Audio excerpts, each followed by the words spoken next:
أعوذ بالله من الشيطان الرجيم بسم الله الرحمن الرحيم الحمد لله رب العالمين الرحمن الرحيم الصلاة والسلام عليك يا سيدي يا رسول الله وعلى آلك وأصحابك يا حبيب الله مصطفیٰ صلی اللہ تعالیٰ علیہ وآلہ وسلم کے نوکروں کے نوکر خانہ میں آنے والے تمام قابل احترام اہل ایمان بہنوں کو پیار محبت اور امن کا پیغام سلام پیش کرتی ہوں۔ السلام علیکم ورحمۃ اللہ وبرکاتہ۔ وعلیکم السلام ورحمۃ اللہ وبرکاتہ۔ آج الحمدللہ 24واں روزہ اور 25ویں شب یعنی کہ تاک رات۔ ایمان والیوں، آج کے دورہ حدیث میں جس عنوان پر ہم بات کریں گے وہ ہے قبر والوں سے قبر کی باتیں۔ اور قبر والے کون ہیں؟ ہم جنہوں نے قبر میں جانا ہے۔ قبر کی کچھ باتیں کن سے؟ قبر والوں سے۔ ایمان والیوں، آپ کو پتہ ہے کہ انسان کب تباہ ہوا؟ جب اس نے یہ جو ابھی میں آیت آپ کے سامنے پڑھوں گی اس سامان کی طرف اپنی توجہ کی تو انسان کا جو ایمان ہے وہ تباہ ہوا۔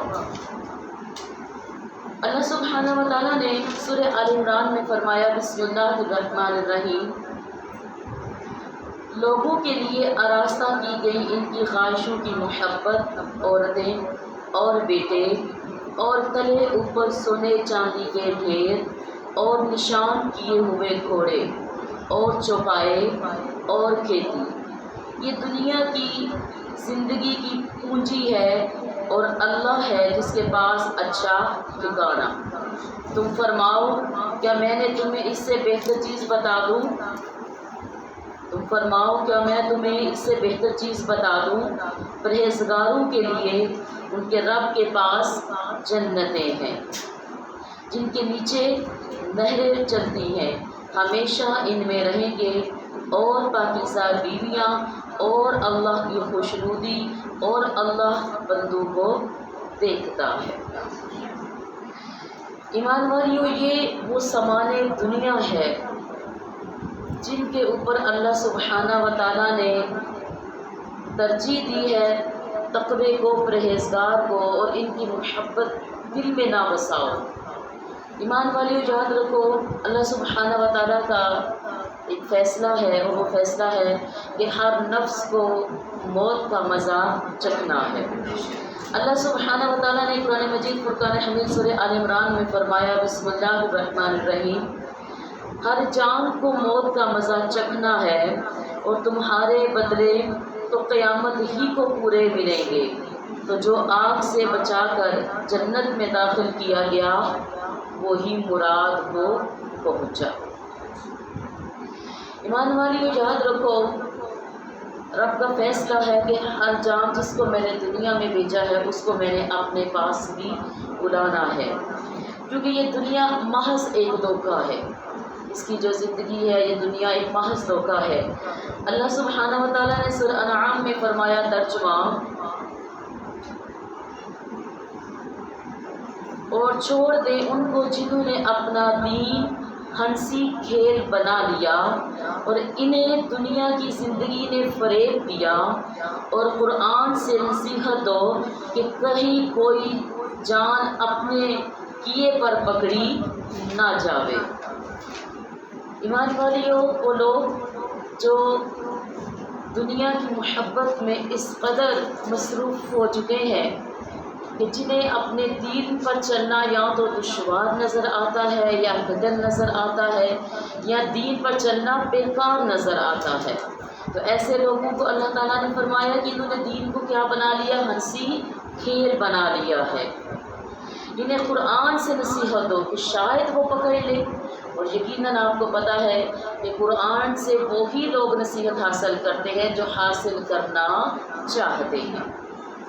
ایمان والیوں، وہ لوگ جنہوں نے دین کو کھیل تماشا بنایا ان کے بارے میں اللہ سبحانہ و تعالیٰ فرما رہے ہیں سورہ الاعراف میں ترجمہ، جنہوں نے اپنے دین کو کھیل تماشا بنا لیا اور دنیا کی زشت نے انہیں فریب دیا، تو آج ہم انہیں چھوڑ دیں گے جیسا انہوں نے اس دن کے ملنے کا خیال چھوڑا تھا اور جیسا ہماری آیتوں سے انکار کرتے تھے۔ ایمان والیو، فکر آخرت جو کل بھی ہم نے دلانے کی کوشش کی، یاد رکھیں یہ ایک ایسا مبارک عمل ہے کہ جس سے انسان کی نہ صرف دنیا بلکہ آخرت بھی سنور جاتی ہے۔ اس چیز کی فکر کرنے سے، فکر آخرت کرنے سے۔ اور پھر وہ لوگ جو دنیا کو پسند کر بیٹھے ہیں، ان کے بارے میں بھی اللہ سبحانہ و تعالیٰ نے سورہ یونس میں فرمایا، بسم اللہ الرحمن الرحیم، بے شک وہ جو ہمارے ملنے کی امید نہیں رکھتے اور دنیا کی زندگی پسند کر بیٹھے اور اس پر مطمئن ہو گئے اور جو ہماری آیتوں سے غفلت کرتے ہیں۔ ایمان والیوں، مزید اللہ سبحانہ و تعالیٰ نے فرمایا ان لوگوں کے بارے میں جنہوں نے دنیا کی زندگی کو ترجیح دی ہے۔ اس کی کون سی زندگی کو؟ دنیا کی زندگی کو ترجیح دی ہے۔ ان کے بارے میں اللہ سبحانہ و تعالیٰ نے سورہ نازعات میں فرمایا ہے، ترجمہ، تو وہ جس نے سرکشی کی اور دنیا کی زندگی کو ترجیح دی تو بے شک جہنم ہی اس کا ٹھکانہ ہے۔ یہ دنیا کی محبت اتنی غفلت والی ہے کہ انسان کو جنت سے نکال کر دوزخ میں داخل کروا دے گی۔ تو دنیا میں ہمیں رہنا ہے کس کی مانند؟ مسافر کی مانند، راہگیر کی مانند۔ ایمان والیوں، جس دنیا کو پانے اور بنانے کے لیے لوگ آج آخرت سے منہ موڑ رہے ہیں یا موڑتے ہیں، یاد حق سے رشتہ توڑتے ہیں اور صبح شام میں ایک ہی تگودو میں مصروف آتے ہیں کہ دنیا دنیا دنیا۔ تو اس دنیا کا میں نے مختصراً آج بھی آپ کو قرآنی تعارف بتایا کہ اس دنیا کی اوقات اللہ کی نظر میں مچھر کے پر سے بھی زیادہ نہیں ہے، اس کے برابر بھی نہیں ہے، مچھر کے پر کے برابر بھی نہیں ہے۔ یہی دعا کرتی ہوں کہ جتنی آیات ابھی میں نے آپ کو سنائی، ان کی روشنی میں اللہ تعالیٰ ہمارے دل سے دنیا کی محبت کو نکال دے اور آخرت کی فکر ہمیں لگا دے۔ اور پھر اب چلتے ہیں حدیث کی روشنی میں دورہ حدیث کرنے کے لیے، کیونکہ آج قبر والوں سے قبر کی باتیں ہیں، تو دیکھتے ہیں کہ قبر والوں سے یعنی کہ ہم سے کیا باتیں کر رہی ہے۔ ایمان والیوں، حضرت ابو سعید رضی اللہ تعالیٰ عنہ سے روایت ہے کہ نبی کریم صلی اللہ تعالیٰ علیہ وآلہ وسلم اپنے مصلی پر تشریف لائے۔ آپ صلی اللہ تعالیٰ علیہ وآلہ وسلم نے دیکھا کہ کچھ لوگ ہنس رہے ہیں، تو آپ صلی اللہ تعالیٰ علیہ وآلہ وسلم نے فرمایا، اگر تم لذتوں کو ختم کرنے والی یعنی موت کو یاد کرتے تو اس بات کی فرصت نہ ملتی، یعنی تم اس طرح مذاق، اس طرح مسکرا نہ رہے ہوتے۔ لذتوں کو قطع کرنے والی موت کو زیادہ یاد کیا کرو، کیونکہ کوئی دن ایسا نہیں گزرتا مگر اس میں قبر زبان حال سے یہ کہتی ہے، میں مسافرت کا گھر ہوں، میں تنہائی کا گھر ہوں، میں مٹی کا گھر ہوں، میں کیڑوں کا گھر ہوں۔ اور جب بندہ مومن دفنایا جاتا ہے تو قبر اس سے کہتی ہے، تیرا آنا مبارک ہو، تو اپنے ہی گھر میں آیا ہے۔ تو اس بندے سے کہتی ہے، بندہ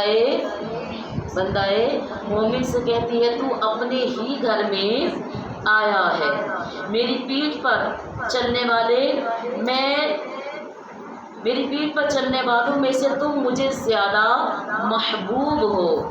آج جب تم میرے سپرد کیے گئے اور میرے پاس آئے تو تم ابھی دیکھ لو گے کہ میں تمہارے ساتھ کیا اچھا سلوک کرتی ہوں۔ چنانچہ قبر اسے حد نگاہ تک کشادہ ہو جاتی ہے اور اس کے لیے جنت کا دروازہ کھول دیا جاتا ہے۔ یہ کس کے ساتھ معاملہ ہے؟ مومن کے ساتھ، ایک نیک کے ساتھ۔ مگر ایمان والیوں، جب ایک گناہگار، ایک قبر کی باتیں ہیں قبر والوں کے ساتھ، یعنی ہمارے ساتھ یہ باتیں وہ کر رہی ہے۔ کون باتیں کر رہی ہے؟ قبر۔ کون باتیں کر رہی ہے؟ قبر۔ اور جب ایمان والیوں ایک گناہگار یا کافر دفن کیا جاتا ہے تو قبر کہتی ہے نہ تو مجھے مبارک ہو اور نہ ہی یہ تیرا گھر ہے۔ تو نے اپنا گھر سمجھ کے تیاری کی ہوتی تو تیرا گھر ہوتا نا، نہ ہی یہ تیرا گھر ہے۔ میری پیٹھ پر چلنے والوں میں سے میرے نزدیک تو سب سے زیادہ برا ہے۔ آج تو میرے سپرد کیا گیا ہے اور تو میرے پاس آیا ہے، اور تو ابھی دیکھے گا کہ میں تیرے ساتھ کیسا سلوک کرتی ہوں۔ یہ کہہ کر قبر سمٹ جاتی ہے، یہ کہہ کر قبر سمٹ جاتی ہے، تنگ ہو جاتی ہے، یہاں تک کہ مل جائے گی اور اس کی پسلیاں ایک دوسرے میں مل جائیں گی۔ راوی کہتے ہیں کہ یہ بات فرماتے ہوئے نبی کریم صلی اللہ تعالیٰ علیہ وآلہ وسلم نے اپنے دونوں ہاتھ کی انگلیوں کو یوں ایسے اشارہ فرمایا کہ یوں پسلیاں ایک دوسرے کے ساتھ دھنس جائیں گی۔ تو ایمان والیوں دیکھیے کتنا سخت ہے جو قبر ہمیں پیغام دے رہی ہے کہ دیکھو ایسا ہوگا، اگر نیک ہو تو یہ رویہ کروں گی اور اگر بد ہوئے تو یہ رویہ کروں گی۔ تو ایمان والیوں پھر اللہ کے نبی صلی اللہ تعالیٰ علیہ وسلم نے فرمایا کہ اس پر قبر میں 70 ایسے اژدہے مسلط کیے جاتے ہیں کہ اگر ان میں سے ایک زمین پر پھونک مار دے، 70 اژدہوں میں سے ایک زمین پر پھونک مار دے تو رہتی دنیا تک اس میں کچھ نہ اگے گا۔ وہ اژدہے اسے ڈسیں اور نوچتے رہیں گے یہاں تک کہ اسے حساب کے لیے لے جایا جائے گا۔ راوی کہتے ہیں کہ رسول اللہ صلی اللہ تعالیٰ علیہ وآلہ وسلم نے فرمایا قبر جنت کے باغوں میں سے ایک باغ اور جہنم کا ایک گڑھا ہے۔ قبر کیا ہے؟ جہنم کا ایک گڑھا ہے۔ ایمان والیوں یہ جتنی ابھی قبر والوں سے قبر کی باتیں ہوئیں، میرا خیال ہے کہ ہمیں اللہ تعالیٰ کا خوف کرنے کی بہت زیادہ ضرورت ہے۔ دنیا میں ہم اگر اللہ تعالیٰ کا خوف رکھیں گی، اس کی خشیت، اس کا ڈر رکھیں گی تو پھر ہمارے اعمال آٹومیٹکلی نیک ہوتے جائیں گے۔ ہم برے اعمالوں سے جب کنارہ کشی کر لیں گی، دور چلی جائیں گی، تو پھر ہمیں یہ جو سزا کی باتیں ہیں اس سے انشاءاللہ تعالیٰ ہم بچ جائیں گی۔ دو چیزیں اپنے دل میں بٹھا لو، ایک اللہ تعالیٰ کا خوف اور ایک اس سے امید، اچھی امید، کیونکہ اللہ کا خوف ہوگا تو امید پیدا ہوگی، اور خوف کے اوپر جو تو اللہ سے ڈرتا ہوگا اس کے اندر اچھی امید بھی ہوگی کہ اللہ تعالیٰ مجھے معاف فرما دے گا، اپنے گناہوں سے وہ ڈرتا رہے گا۔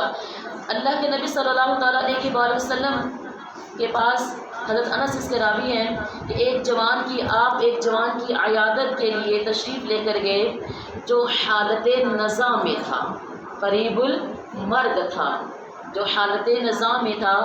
آپ صلی اللہ تعالیٰ علیہ وآلہ وسلم نے اس سے فرمایا کہو کیا حالت ہے، کہو کیا حالت ہے؟ تو اس نے عرض کی یا نبی اللہ، مجھے رحمت خداوندی سے بخشش کی امید ہے، مجھے رحمت خداوندی سے کس چیز کی امید ہے؟ کس چیز کی؟ بخشش کی امید ہے، لیکن اپنے گناہوں سے خوف بھی معلوم ہوتا ہے، گناہوں سے ڈرتا بھی ہوں۔ ہاں تو ایمان والیو رسول اللہ صلی اللہ تعالیٰ علیہ وآلہ وسلم نے ارشاد فرمایا مرتے وقت جس شخص میں خوف اور رجا دونوں جمع ہو گئی، یعنی کہ خوف اور رجا دونوں جمع ہوئی، تو اللہ تعالیٰ اسے وہی چیز عطا کرے گا جس کا وہ امید رکھتا ہے اور جس سے وہ خوف کھاتا ہے، اس سے اسے محفوظ رکھا جائے گا۔ ایمان والیو، یہ اس بندے پر اللہ کا انعام ہے جو دل میں اللہ کا خوف اور اس کی بخشش کی رجا یعنی کہ امید رکھتا ہو۔ تو اللہ تعالیٰ سے جیسا گمان، جیسی امید ہوگی، انسان کو ویسا ہی عطا کیا جائے گا۔ ایمان والیو، کچھ لوگ اللہ کی ملاقات کو پسند کرتے ہیں اور کچھ لوگ اللہ کی ملاقات کو پسند نہیں کرتے۔ حدیث کیا کہتی ہے؟ ام المومنین ابی سیدہ عائشہ صدیقہ رضی اللہ تعالی عنہا کا بیان ہے کہ نبی کریم صلی اللہ تعالی علیہ وآلہ وسلم نے ارشاد فرمایا، جو شخص اللہ تعالیٰ کی ملاقات کو پسند کرتا ہے، اللہ تعالیٰ بھی اس سے ملاقات کو پسند کرتا ہے، اور جو شخص اللہ تعالیٰ کی ملاقات کو برا سمجھتا ہے تو اللہ تعالیٰ بھی اس سے ملاقات کو برا سمجھتا ہے۔ صحابہ نے عرض کی، یا رسول اللہ صلی اللہ علیہ وآلہ وسلم، کہ ہم میں سے ہر کوئی موت کی ملاقات کو ناپسند کرتا ہے۔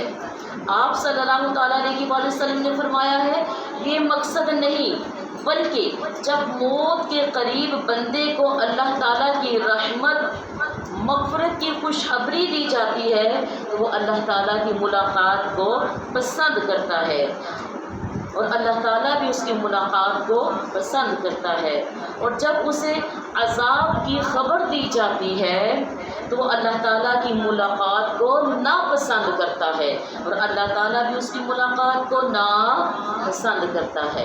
اب جس کو خوشخبری دی جا رہی ہے ملاقات کی اللہ تعالیٰ سے، اب وہ شخص کون تھا؟ اپنی عقل سے ذرا جواب دیجئے کہ وہ شخص کون ہوگا؟ نیک شخص ہوگا۔ نیک شخص کو خوشخبری دی جاتی ہے نا، پھر نیک شخص اس چیز ملاقات کے شرط کو پسند کرتا ہے تو اللہ تعالیٰ بھی ایسے بندے کو پسند کرتا ہے۔ لیکن جو گناہ گار ہوگا، جو اللہ کی رحمت سے مایوس ہوگا، جو گناہ گاری بدکاری میں جس نے خطاؤں میں زندگی گزاری ہوگی، جب اس کو بتایا جائے گا نا کہ اب جو تو نے کیا یہ تو پائے گا، اور وہ یقیناً اللہ تعالیٰ کی ملاقات کو ناپسند کرے گا، اور اللہ تعالیٰ بھی پھر ایسوں کی ملاقات کو ناپسند کرے گا۔ اچھے عمل ہوں گے تو ملاقات ہم اگر پسند کریں گے تو اللہ بھی پسند کرے گا، اور بد عمل ہوں گے نہ اللہ پسند کرے گا تو بندہ بھی پسند نہیں کرے گا۔ اس کو پتہ ہے اگر میرے برے اعمال ہیں تو میری پکڑ ہونی ہے، میری پوچھ ہونی ہے، مجھے سزا ملنی ہے، میری ذلت ہونی ہے، میری رسوائی ہونی ہے۔ وہ جو نیک ہے اسے کوئی ڈر کوئی خوف نہیں ہوگا، بلکہ وہ تو اس دن کے انتظار میں ہوگا۔ تو میں جب دوست سے ملتا ہے اسے خوشی ہوتی ہے نا، بولیے خوشی ہوتی ہے نا۔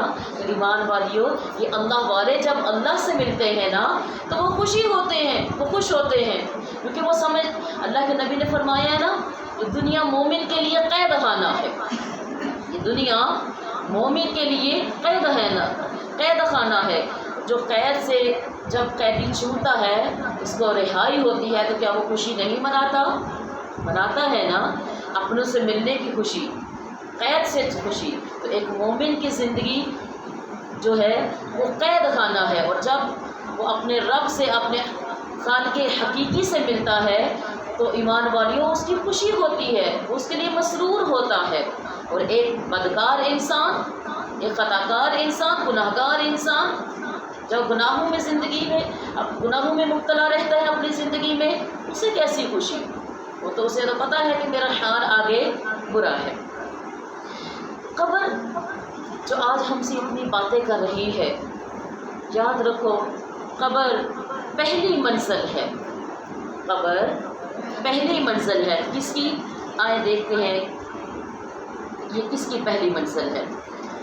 خانیہ مولا عثمان غنی رضی اللہ تعالی عنہ فرماتے ہیں کہ جب حضرت عثمان رضی اللہ تعالیٰ عنہ جب کسی قبر کے پاس کھڑے ہوتے تو اتنا روتے کہ آپ کی داڑھی مبارک تر ہو جاتی۔ ان سے پوچھا گیا کہ جب آپ کے سامنے جنت اور دوزخ کا تذکرہ کیا جاتا ہے، اس کا جب آپ کے سامنے جنت اور دوزخ کا تذکرہ ہوتا ہے تو آپ اس وقت نہیں روتے، اور قبر کو دیکھ کر آپ رونا شروع ہو جاتے ہیں۔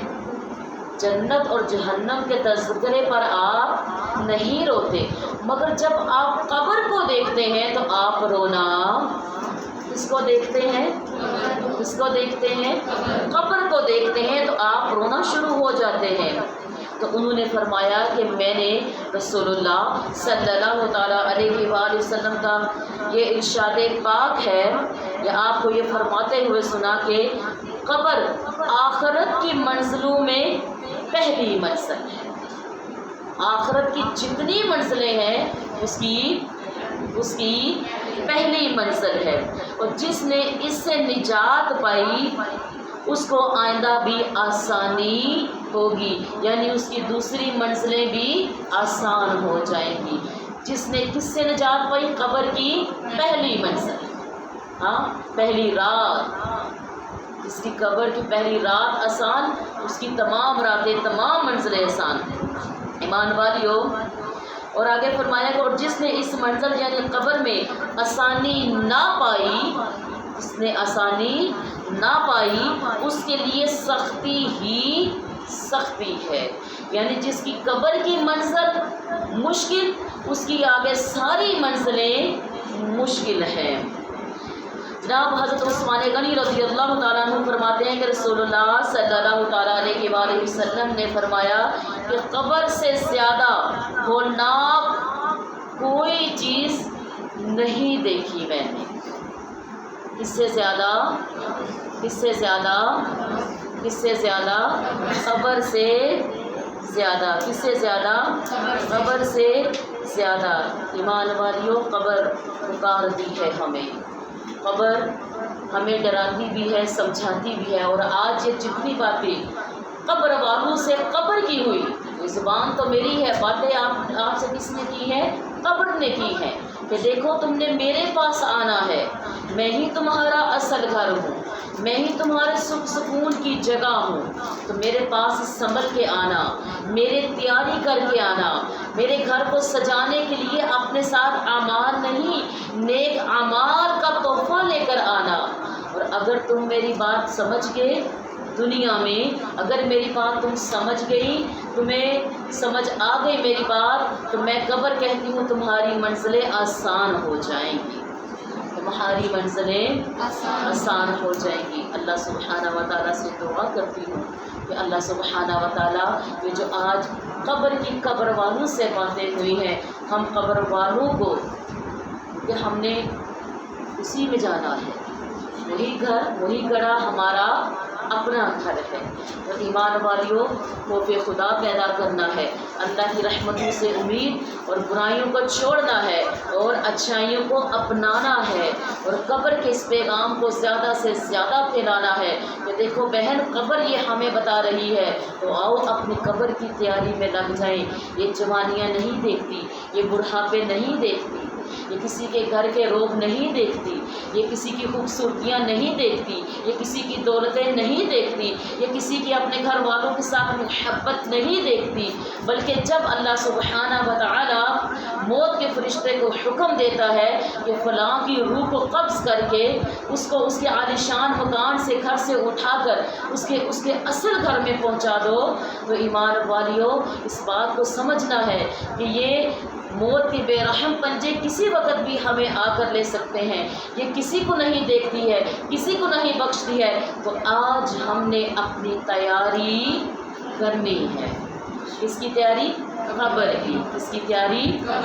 آخری عشرہ چل رہا ہے، رحمت بخشش سب چلے گئے نا، اب آخری عشرے میں بھی وہ بدبخت ہوگا کہ جس نے عشرہ یہ بھی گزار دیا لیکن رب کی رحمتیں نہ لوٹ سکا۔ اپنے آپ کو دیکھو، ایک انسان اپنی بہترین ججمنٹ کر سکتا ہے، ہمارا کام کیا ہے؟ وعظ و نصیحت کرنا، باقی ہمارا معاملہ اللہ کے ساتھ، آپ کا معاملہ اللہ کے ساتھ۔ اور ایک انسان بہتر اپنی ججمنٹ کر سکتا ہے کہ ہم نے پورا ماہ قرآن اور حدیث سنا، کتنا عمل کیا، کہ بات تو کس کی ہے؟ عمل کی ہے، بات کس کی ہے؟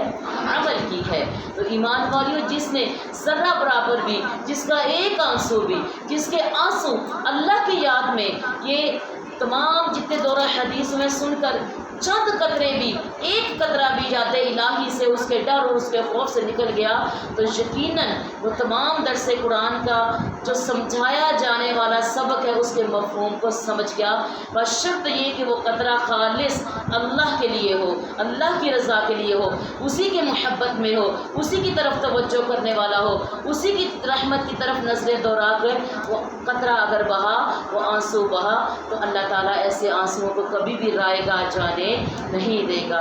ابھی بھی وقت ہے، اگر آپ کا ایسا رشتہ اللہ سے نہیں ہوا تو روئیے، رو کر اسے صدا کیجیے، اپنی جو برائیاں ہیں، اپنی جو خطائیں ہیں زندگی میں معاف کروا لیجیے، کیونکہ اس کے بعد موقع دیا نہیں جانا ہے۔ معاف کروا لیجیے اور خیر کی زندگی مانگیے، خیر کے عمل مانگیے، اور اللہ تعالیٰ سے دعا کیا کرے کہ یا پاک پروردگار، ایک تو میرے ہر عمل میں تو اپنی رضا رکھنا، اور مجھے کوئی بھی ایسا عمل کرنے کی توفیق مت دینا جس سے مولا تو ناراض ہو جائے، کیونکہ جب وہ ناراض ہوتا ہے تو سب ناراض ہو جاتا ہے۔ اس پیغام کو زیادہ سے زیادہ پھیلائیے اور قبر کی اپنی تیاری کیجیے۔ نہ جانے کب موت کا فرشتہ ہمارے اور آپ کے گھر میں آئے، ہمارے گھر میں وہ چکر لگاتا ہے، ہمیں دیکھتا ہے، لیکن حکم تبھی اس نے جان لینی ہے جب وہ حکم ہونا ہے۔ اللہ تعالیٰ ہمیں ایمان کی حالت میں رکھے، ایمان کی حالت میں دنیا سے لے کر جائے، اور ایمان کی حالت ہی سے ہمیں روز محشر اٹھائے۔ وآخر دعوانا ان الحمد للہ رب العالمین۔ وجاء سید المرسلین، الصلاۃ والسلام علیک یا سیدی یا رسول اللہ وعلی آلک واصحابک یا حبیب